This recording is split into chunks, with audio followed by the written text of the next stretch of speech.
Tapi sebelum menonton, jangan lupa klik tombol subscribe and loncengnya.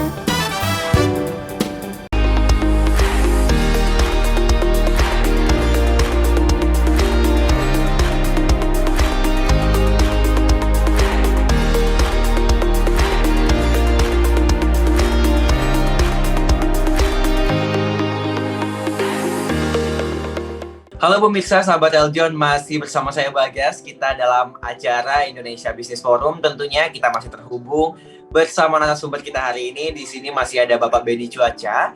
Beliau merupakan Direktur Eljon Academy Divisi Productivity and Performance Mentoring. Halo Pak Benny Cuaca. Halo Bro Bagas, sahabat Eljon semuanya.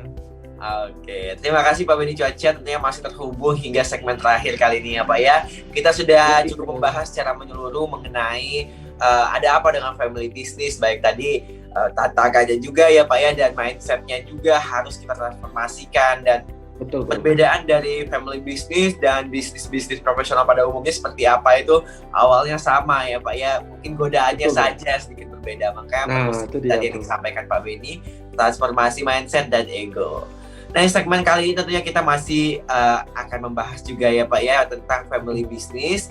Namun kali ini kita akan membahas mengenai family business for second generation. Betul ya Pak Benny ya? Betul Bro. Oke, nah Pak Benny Cuaca, langsung saja kita masuk pembahasan. Begini Pak, mengapa seringkali terdapat second generation tidak mau melanjutkan bisnis orang tuanya? Nah, menurut Bapak mengapa Pak? Oke Bro ya, jadi gini. Mengapa banyak si anaknya lah ya, anak daripada business owner jarang mau melanjutkan usaha papa mamanya ya. Pokoknya cuma satu Bro, karena dia punya budaya, karena dia punya mindset itu sudah berbeda Bro. Contoh, dulu papanya ya, orang tuanya, ayahnya itu mendirikan perusahaan ya Bro ya, dengan cara manual, ketik-ketik, tulis-tulis di buku tebal gitu ya. Datang anaknya ngomong, ada cara lebih cepat loh. Kita bisa pakai komputer misalnya. Contoh, ini saya ambil contoh-contoh yang simpel dulu aja ya, pakai komputer. Terus terkadang ayahnya ngomong, beli komputer lagi. Aduh, keluarin uang loh. Nah, terus kalau nggak beli komputer terus gimana dong supaya bisa cepat kerja? Sudahlah, dulu kalau kayak gini pun kita kerja pun kayak gini dari dulu. Kata ayahnya ngomong kayak gini Berbagas. Dulu pun gue kerja kayak gini, tuh berhasil kan sampai sekarang. Ngapain mesti ubah-ubah? Udah pakai ini aja dulu gitu loh. Nah, anaknya, kalau kita sebagai anaknya Bro, terkadang kan juga bingung, gimana cara sekarang ini? Maksudnya gimana?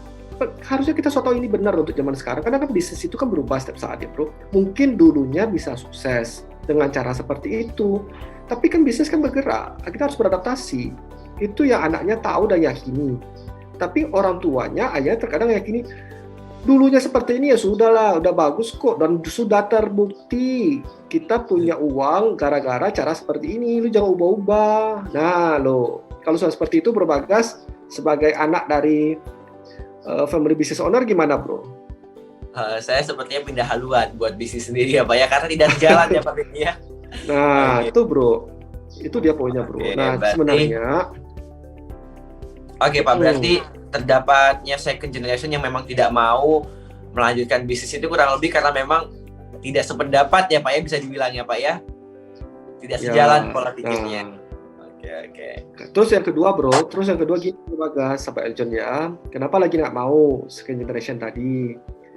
Karena gini, terkadang ya Bro, saya tidak bilang selalu, terkadang Bro, karena di kantor Bro Bagas, contoh ya, asumsi ya, kerja sama ayahnya Bro Bagas ya, bahas topik, Bro Bagas kerja sama ayah ya, bahas persoalan kantor bla bla bla bla. Sampai di rumah berlanjut, terkadang endingnya itu jadi, terkadang ya, endingnya jadi ribut, berantem. Nah, jadi akhirnya pusing, stres, di kantor kena marah, di rumah kena marah, karena kan orang tua itu kan maunya, kepengennya anaknya pasti harus lebih berhasil daripada dia.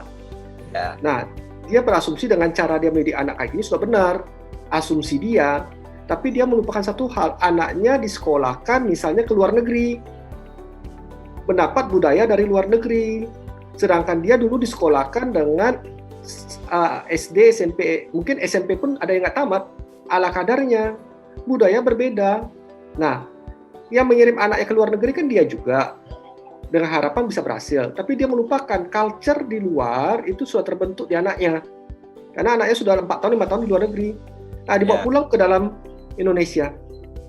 Seakan-akan dia merasa bahwa anaknya sebelum pergi ke luar negeri dengan sesudah kembali dari luar negeri sama aja. Pak, kalau nggak ke luar negeri gimana Pak? Misal sekolah, iya bener. Sekarang misalnya dikirim lah, mau sekolah kemana misalnya? Dari misalnya dari mana? Dari kota kecil lah ya, misal dari Padang misalnya. Dikirim ke Jakarta, kan sudah beda juga culture-nya bro. Iya. Jadi ini yang membuat akhirnya ya udahlah pusing lah, daripada gua di kantor dimarah, di rumah dimarah, diomelin, semua salah, nggak ada yang benar. Maunya papaku tuh apa sebenarnya ya? Saya sering tuh bro, saya sering mendapatkan job order untuk melakukan mentoring tuh ya bro ya, melakukan pendampingan terhadap anak-anak second generation daripada family business owner bro.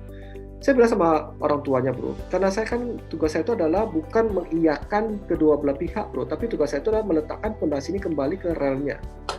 Pada saat orang tuanya ngaco bro, saya ngomong, Pak, kalau lu kayak gitu terus, lu tekan terus anak lu seakan-akan lu yang paling benar, lu yang paling oke, anak lu selalu salah, lu gak akan punya ahli waris loh.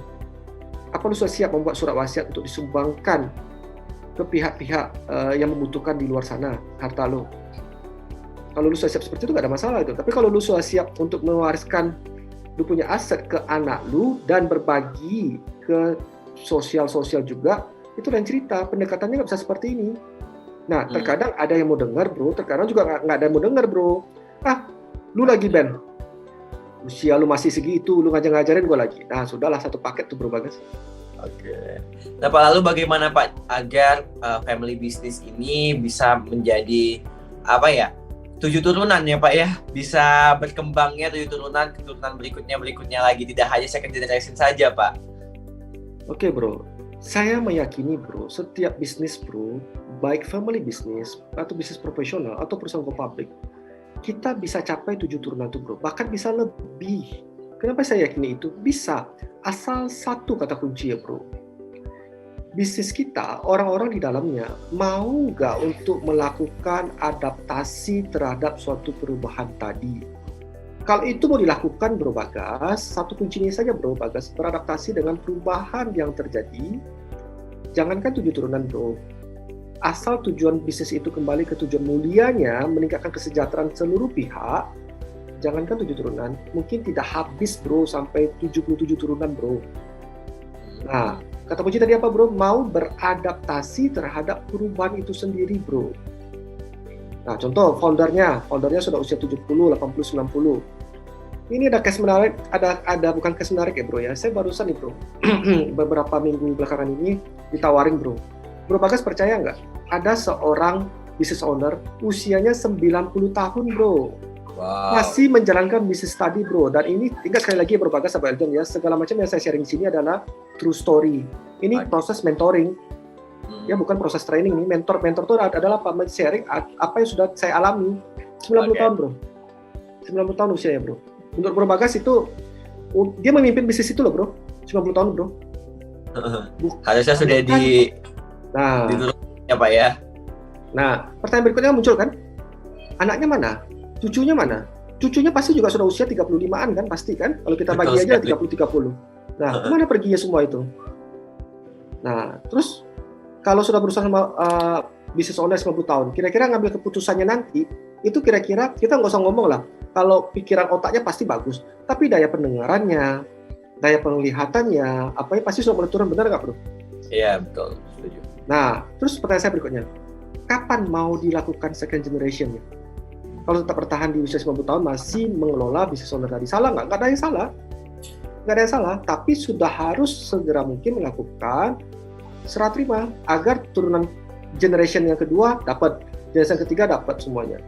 Nah, jadi kalau kita summary ya Bro Bagas ya, sahabat Eljon ya, seluruh bisnis tujuan awalnya adalah baik. Sepakat bro? Ya. Oke, itu satu poin. Yang kedua, bisnis keluarga ataupun bisnis profesional, kalau karyawannya atau tim di dalamnya tidak menjalankan performance KPI tadi, Key Performance Indicator tadi, tidak menerapkan itu, maka kita belum bisa mengatakan bahwa perusahaan tadi dikelola secara profesional, termasuk perusahaan profesional sekalipun juga. Clear ya? Nah, yang ketiga, bagaimana bisa sampai 7 keturunan, itu tidak habis-habis sampai 77 turunan. Yang berikutnya tadi itu adalah kita mau beradaptasi terhadap suatu perubahan. Bisa beradaptasi tentunya Pak ya. Iya bro, kalau tidak bisa beradaptasi, punah bro. Oke, baik. Tentunya berarti tentunya harus bisa beradaptasi ya Pak ya, agar tidak hanya 7 turunan Pak ya, tapi ke seluruh turunan mungkin bisa dapat melanjutkan bisnis tersebut. Oke, terakhir Pak Benny Cuaca, family business sama dengan public company, itu seperti apa Pak menurut Bapak? Nah, terkadang kan menurut saya, terkadang kan kalau gua lakukan go public atau segala macam, terkadang punya mindset daripada family business itu gua belum siap lah ke arah sana, apapun lah jadi alasannya. Tapi setidaknya good corporate governance, GCG yang diterapkan oleh perusahaan go public tadi yang sudah benar tadi, ada komite audit, ada komisaris independen ya, ada intra audit tadi yang benar, semua tadi itu ya, good corporate governance yang sudah benar tadi itu, kita harus mau mengaplikasikannya ke dalam kita punya bisnis, baik family business maupun bisnis profesional yang belum go public tadi. Diaplikasikan saja yang benarnya, yang positifnya. Terlepas nanti kita mau go public atau nggak go public, itu urusan belakangan. Karena kalau kita sudah mempersiapkan itu bro Bagas, dengan aturan main yang sudah benar tadi, good corporate governance yang sudah benar tadi bro, trust me lah bro, mungkin awal-awal kita merasa aduh nggak enak ya, ada aturan main, harus kita gini, kita harus mencapai target ini, pertama-pertama penyesuaian lah ya, lama-lama akhirnya kalau kita sudah lihat hasilnya, ternyata lebih baik loh. Nah, mulai tumbuh lagi semangat untuk melakukan perubahan tadi bro, adaptasi terhadap suatu perubahan bro Bagas. Oke, baik Pak Benny Cuaca, terima kasih banyak telah menemani kita semua hari ini. Tidak terasa sudah 1 jam Pak kita menemani sahabat Eljon di Indonesia Business Forum hari ini. Nah, topik ada apa dengan family business sahabat Eljon. Seperti tadi sudah disampaikan oleh Bapak Benny Cuaca, sebenarnya mitos mengenai family business tidak akan maju, sulit sekali untuk maju, itu hanya mitos ya Pak Benny Cuaca ya. Itu tergantung bagaimana kita mentransformasikan mindset dan ego kita agar kita tidak memiliki mindset yang banyak racunnya nih kalau kata Pak Benny tadi ya sahabat Eljon.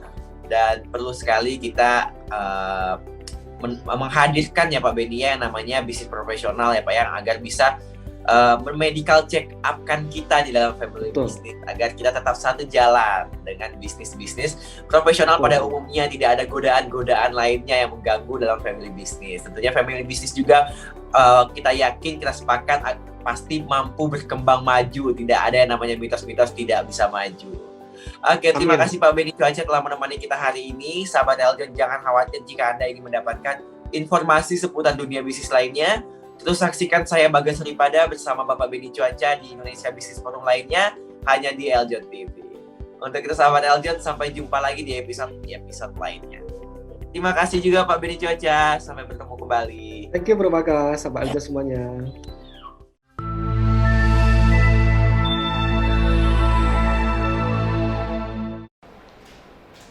Next slide. Terakhir.